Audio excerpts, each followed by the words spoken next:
beninayo i-opportunity yokwenza ngafowethu futhi beyikhona i-opportunity yokuthi uNkulunkulu enze njani aninikele kodwa inkinga ibe kuphi you did not put a demand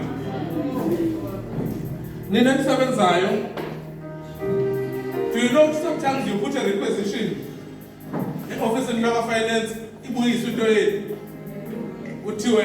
noma nicelile ifana nabangacelanga ngoba khona i-criteria thize ningayilandelanga so lelizwe lisho uJesu lakho understand amayithi ngoba ngoba uzothi ngihlale ngisho Nkosi yami ukuthi ngiyafuna umsebenzi ngihlale ngisho Nkosi yami ngiyafuna umshado ngihlale ngisho ngiyifuna indlu ngihlale ngisho ngifuna ukuthi khona amanye ama-requisitions abuyiselwe emuva hayi ngoba bungacelanga ngiyazi nathi khona into engagcwalisekanga ngendlela lapho Jesu-ke akona amaphepha asebenzayo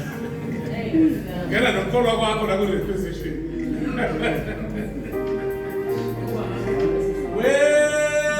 unini usho into eyodwa wena ingaqhamuki ucela uphinde uthi hayi uma wangekanga phela kunalutho-ke vele sengaba nje alefokasisamuke uthe I understood ukuthi sekunjani angithi yabona le ndimemenza futhi isitha senza ngamabomu kuleyo levele ukuthi noma ngabe khona into efuna ize kodwa ngomlomo wakhe uyasayina angithi umlomo uyipeni lokukholwa uNkulunkulu usho ngomlomo bese kwenjani bahulumeni uyasayina nesandla sakho nepeni lakhe lemnyama akukho legal i-document until you sign so la ayikho legal i-document yasezolweni until wenze njani sigayine ngani so uyabona ukuthi requisition ngenze ukuthi isendiwe kodwa phakathi enhliziyweni khona into oyishoyo ukuthi aleya nenze kuthiwe hhayi asiyiniki ingane esho njalo aninakho ngoba nenzeni angicelanga yabona seyiphendula lento yakho yokuthi usho kanjani leyo nto leyo uJesu nje ukuthi sakhe uyaziconfuse akaconfusanga ngisho awuconfusekanga uma kona ngiyazi yakhuluma ukukholo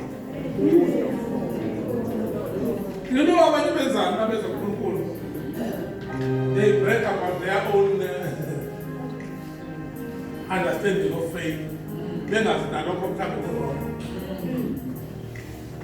anendoda phela isicebi ifika kuJesu enothileyo ithi hayi khuleka mina ngikwenze konke mina ngenza njani zobona umusa wezulu futhi mina akukho nje ngesingami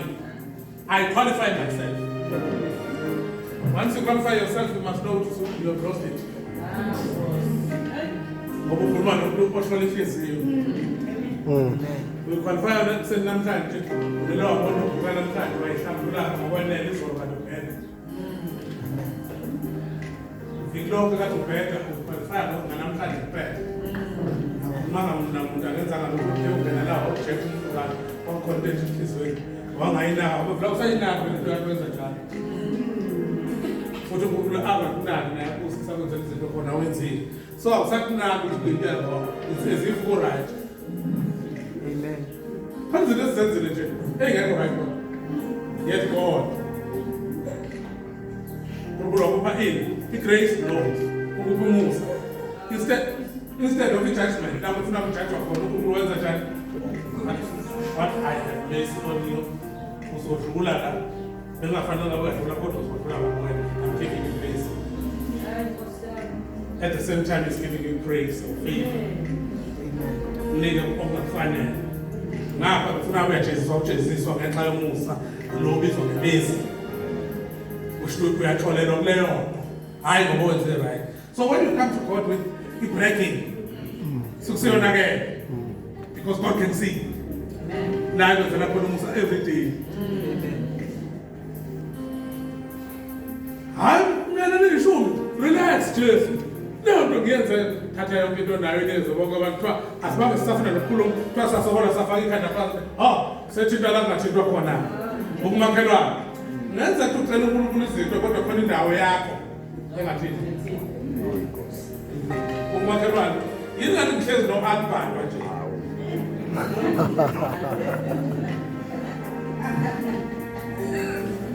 yile yakho ewu-albhato.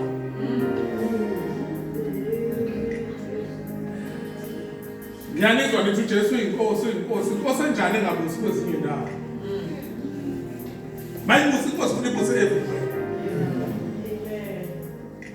Asifuna ukuthiwa akangene kulezo zingxenye zakho lezi eziwu-albhato. Futhi uyacela uNkulunkulu noma ngabe uyakusindisa angakusindisi kuleyo area. Akazi ukucela uNkulunkulu ukuthi angakusindisi sebekudelele kwaze kweqa abantu.